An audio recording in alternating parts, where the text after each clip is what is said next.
Sir, আসসালামু আলাইকুম sir. Sir, আমি মালু দেওয়ান।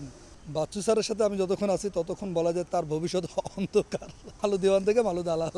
নাম ছিল মালু দেওয়ান, ব্যাচেলার পয়েন্ট করার পরে এখন মালু দালাল এস্টাবলিশ হয়ে গেছে। মানে আমি মাঝখানে বিভিন্ন জায়গায় গেছিলাম ঘুরতে, লোকেশন টোকেশন দেখতে। ধরেন বাইক দিয়ে যাচ্ছে, রিক্সা দিয়ে যাচ্ছে, এই মালু দালাল, এই দালাল বলতেছে। তো মজা লাগতেছে ব্যাপারগুলো। বলা যায় যে ব্যাচেলার পয়েন্ট আমার নামই চেঞ্জ করে দিচ্ছে, মালু দেওয়ান থেকে মালু দালাল।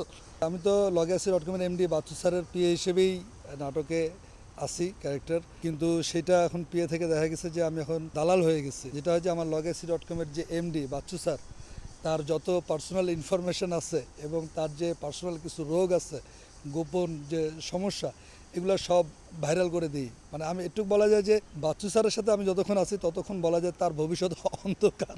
এটা কিন্তু ভাই একদিকে দেখবেন যে এটা দুনিয়া জুড়ে এরকমই হয় যে আপনি যাকে বেশি ভরসা করবেন, বিশ্বাস করবেন, সেই আপনাকে সাইজ করে দিবে আর কি। খুব চরম, আমার খুবই মজা লাগে।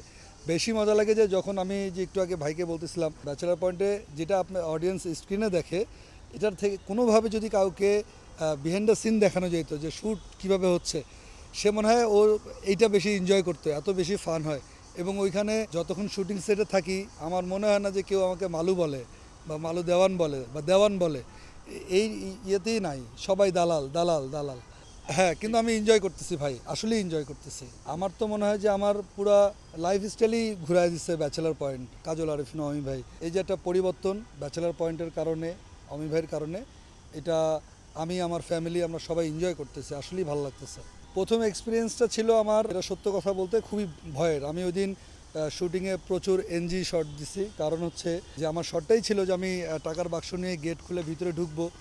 আমি যখন গেট খুলে ঢুকি তো আমি তো নতুন, আমি ঢুকার পরে যখন আমি দেখলাম যে আমি যাদেরকে ডায়লগ দিব, চিরচেনা পাশা ভাই, কাবিলা ভাই, তারপরে হচ্ছে আমাদের শিমুল ভাই, হাবু ভাই, এনাদের সামনে দ্বারা আমি ডায়লগ দিচ্ছি যে আমি টাকার ব্যাগ নিয়ে আসছি। তো ওই দিন আমি প্রচুর এনজি শট দিছি। প্রথম কারণে আমি নার্ভাস হয়ে গেছিলাম। আমি গেট খুলেই পুরা ব্যাচেলার পয়েন্ট টিম আমার সামনে।